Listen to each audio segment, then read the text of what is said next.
We're here in the Space Station Flight Control Room, and today joining us is a special guest, Hal Getzeiman, who is the lead Capcom as well as the chief engineer for the Capcom. Thanks so much for joining us. I'm glad to be here, Nicole. It's been a busy day here in the Flight Control Room, so we're really glad you're here to kind of talk to us. So a lot of people have heard about Capcoms. They're familiar with that console position. I always describe it as the voice of the flight control team. But can you tell us a little bit more about what that job entails? Well, really, we're just another member of the team. We work for the flight director, but our job is to listen to what all the experts on the control team are talking about, understand as best we can what impact that will have on the crew, and then communicate those impacts. Sometimes those impacts are significant, and we have to have the crew react to those problems or issues. And so we try to boil it down to the essential information that perhaps the controllers are talking in a language that is not familiar to the crew, and we translate that into information that's useful and then again, that they can act on. The other thing that I think is important that some people may not realize about the Capcom position is that you are representing the crew office. You're working behind the scenes on days that you're not on console on procedures and that type of thing. You have the chief role for that within the Capcom office. Can you talk a little bit about that scope of the job? Yeah, we have a whole group of engineers that support the crew and review their procedures and displays and make sure that those are as good as we can make them. A lot of the work we do, we're scheduling continually doing that work. So we have particular expertise that we bring to that equation. We have a increment lead Capcom. They follow the crew scheduling. They participate and give input to the scheduling process. Also, we review the procedures that are going to be uplinked to the crew to make sure that they're easy to understand. They have the proper illustrations, the proper call-outs, and all that information as part of our job. So earlier today for the crew, they actually did the full-on integrated sim, the onboard training, as it were, to simulate or replicate an onboard emergency. This morning's was replicating a ammonia leak in the Destiny lab. Can you tell us a little bit about how those sims are created and what types of things go into these sims when they're doing them with the flight control team and the onboard crew? Sure. The onboard training is just an extension of the normal crew training that they have on the ground. But now they're actually in the environment up there. And this is an opportunity to refresh that training, to give the crew and the ground team a chance to work together.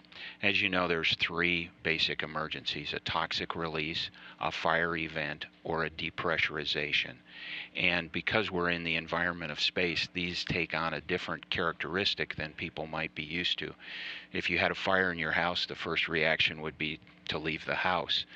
We can't do that. If you have a toxic release, again, it'd be best to probably get out of the house, but we can't do that. And what we have to do is we have to isolate the problem to a particular module and make sure the crew is in a safe area. And then after the initial incident is taken care of, then we take remediation action. And so these onboard crew training exercises are just that, practice, so the crew is very proficient, and should something like this happen on orbit, they can react quickly and effectively. One thing I noticed about the scenario today was that the crew did not know until they started. That's when it, is revealed to them what the scenario is, which of course, to replicate the urgency of the situation. Is it the same for the flight control team here? Do they likewise not know what the scenario is until it's all about to start? We're evolving these training sessions, and this is one of the first where the crew is sort of surprised by what the scenario is. In their earliest training and earlier in the program, we had these things well scripted out. People had an opportunity to read through the scripts, to understand them, and then ask questions and all that. Now we're moving up to more advanced scenarios where the crew doesn't know and all that. We eventually may get to the point where there'll be some trusted agents and only they will know, and it'll be a surprise both to the ground team and the folks on board. We're still working out the details on how to conduct those kind of training sessions. Well, it seemed, really exciting to be here in the room. Clearly, everybody was fully engaged and getting a lot out of it. So, very valuable exercise. Yes, I mean, all of these training sessions, we try to make them as realistic as possible because that's the way you learn where the gaps and where the faults are in your procedure. So if you don't practice the way you plan to execute, you can have this mismatch and it can come back to be a problem in the real incident. It's always been fascinating to me too that the crew training, pre-flight, they actually have them in the mock-ups, in the modules, complete with smoke, donning the masks. So it is very, very realistic. Yes, that's true. And one of the things we see when people put masks on is it compromises their ability to communicate between themselves and with the ground. We get sort of that muffled, put your hand over your mouth kind of conversation. So that puts an additional stress in addition to the stress that comes with the tenseness of the situation on board. Well, moving on to a lighter topic, why don't you tell us what's the most fun or something unexpected that we might not think is the most enjoyable aspect of being at Capcom?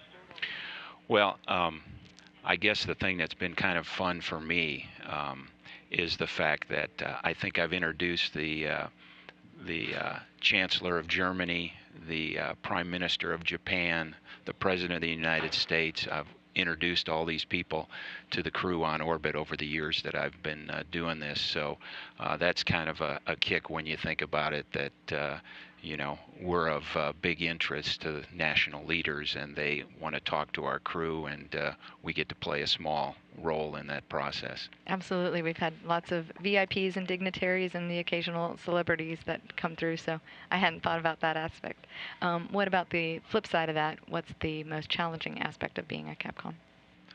Well, the most challenging aspect is just to communicate effectively all the time. You know, we serve fairly long shifts, we serve odd hours, and to try to keep on top of situations, to try to juggle all the activities that we do, managing the crew's timeline, thinking of the particular ways to help the crew out, try to stay ahead of them. Those are the challenging aspects of the job.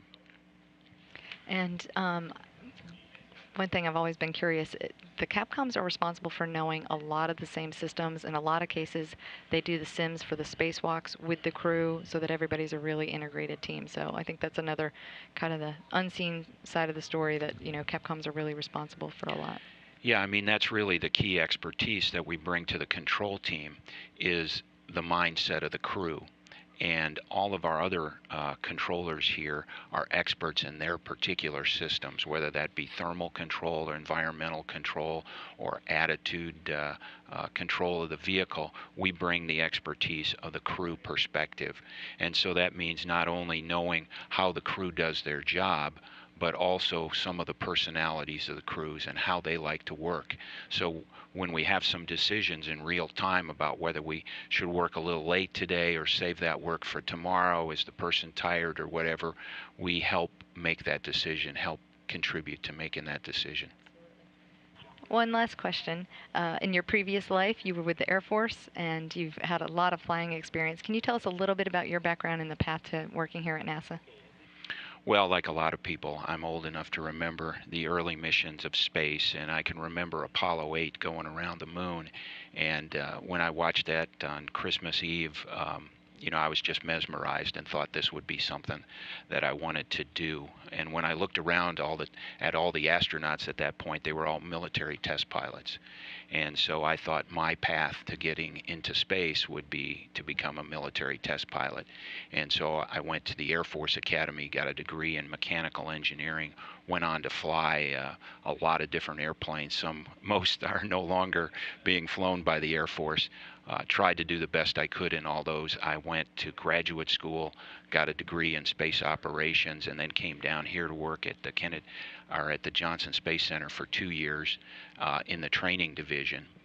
And then we kind of decided after Challenger to separate military space from civilian space. And I went back to flying in Korea and then back in America. I served in the first Gulf War flying F-15s and then eventually ended up as an instructor pilot teaching new students out in Lubbock, Texas. And then after I retired, I came back down here and eventually worked into the job I have today as a Capcom. Fascinating background. Thanks so much for taking time to join us. Again, this is Hal Getzeiman, the lead Capcom and chief engineer for the Capcom office.